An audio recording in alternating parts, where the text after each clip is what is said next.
So one of the coolest scenes was the grasshopper stunt. How did you guys come up with that idea? Well, we ended up in Detroit, and this dummy here finds this location. What usually happens, I always come to him and go, hey, look at this, can we do this? It's gonna be crazy. And he's always my reality check, like, no, we're not doing that. But the grasshopper was something that his dad and my dad did a jump in a film called Our Winning Season. Our Winning Season, and it was a big jump, and it was through a drive-in movie, theater screen, and it was 25 feet up in the air, and it was something that I wanted to recreate for the movie. And I found a spot in Detroit where they would probably have to jump. The mark was 170 feet, about 20 feet up above 4 lanes of traffic, and land it. And I needed him. That's not my problem. His problem was, how do we do it practically and for real and land it and drive away? Yeah. So anyways, after a little modification to the park and creating a nicer landing zone and doing some modifications to the car, we ultimately, went out and tested and figured all of this out and, used our past experiences of things that we've done in the past that were similar or close to, and also put some math to it and on speeds and velocity and angle of ramp. And his brother ended up doing the jump for us, Troy. My brother Troy ended up doing it. How fast? He was 73 was the target 73 speed. miles an hour, 170 feet. And he had to land at 170. He had like 165 to 174 window before it would have been bad for the car. Yeah, it was about driving away, so we needed to hit the ramp, for the downsized ramp.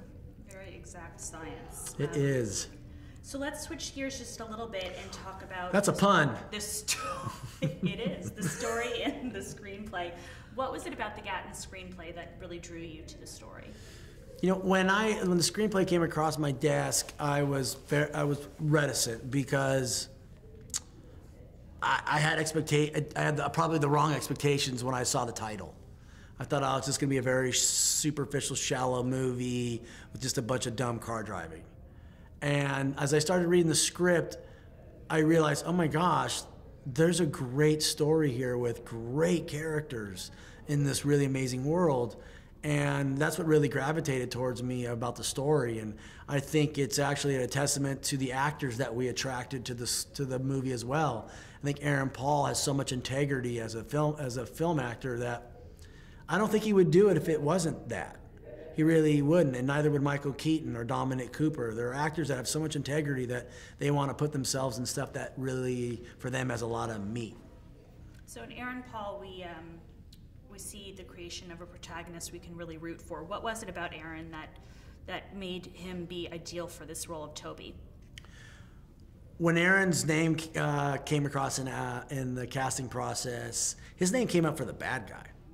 And I was really like, who's Aaron Paul? I hadn't watched Breaking Bad, and so I saw a tape on him. I'm like, I was looking for the next Steve McQueen, not to replicate him, but somebody that had that vibe of being charismatic and likable, but also very edgy. And Aaron, I saw his work, I was like, this guy's amazing. He should be playing Toby Marshall, not the villain. That's the obvious choice. The interesting choice is the lead.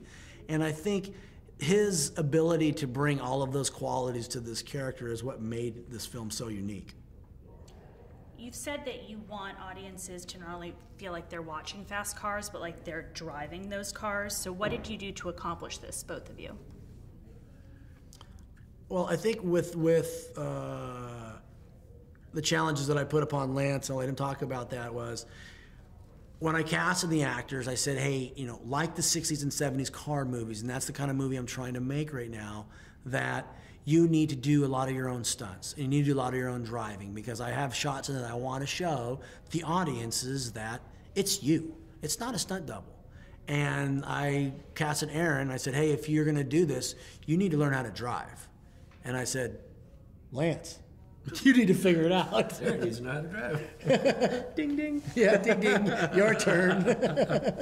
Yeah, no, so we put them all through the paces, and really basically taught them all how to just learn car control. So while they are driving, if they are, if they do lose control, they know how to regain it. And then within the same time zone of that, we started teaching them to do tricks, sliding up to camera, doing 180s, reverse 180s, 360s, teaching them all kinds of different things.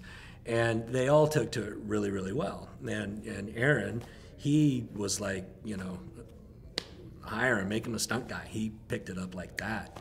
And because I came up to him and I asked him in the middle of the first day of training, and I said, "Hey, how's Aaron doing? Is he all right? Can he drive?" And he goes, "Well, if this acting career doesn't work out for him, he can always be a